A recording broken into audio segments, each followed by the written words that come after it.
The original AI researchers were very interested in games because they were extremely complex. Huge numbers of possible positions and games were available. Yet they're simple in a certain way. They're simple in that the moves are well-defined, the goals are well-defined, and so you don't have to solve everything all at once. With chess in particular, and the work on Deep Blue at IBM, what became apparent, what computers could do in a problem like that, was bring a massive amount of compute resource to do deeper searches, to investigate more options of moves in chess than was previously possible. Watson defeating Jeopardy, so this was another crossover point in sort of the development of AI and cognitive computing. The questions that IBM was able to answer with Jeopardy were questions that weren't simply looking up in a database and finding the answer somewhere.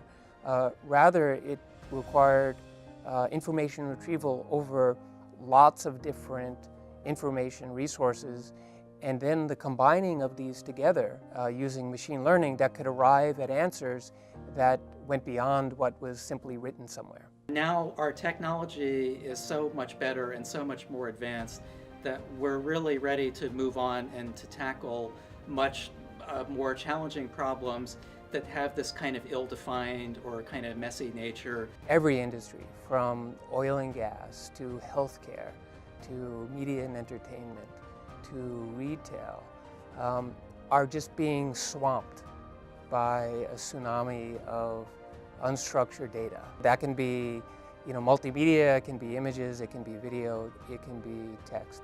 And it's really the ability to understand that data that is becoming critical. One of the most valuable applications of cognitive computing is in the health domain.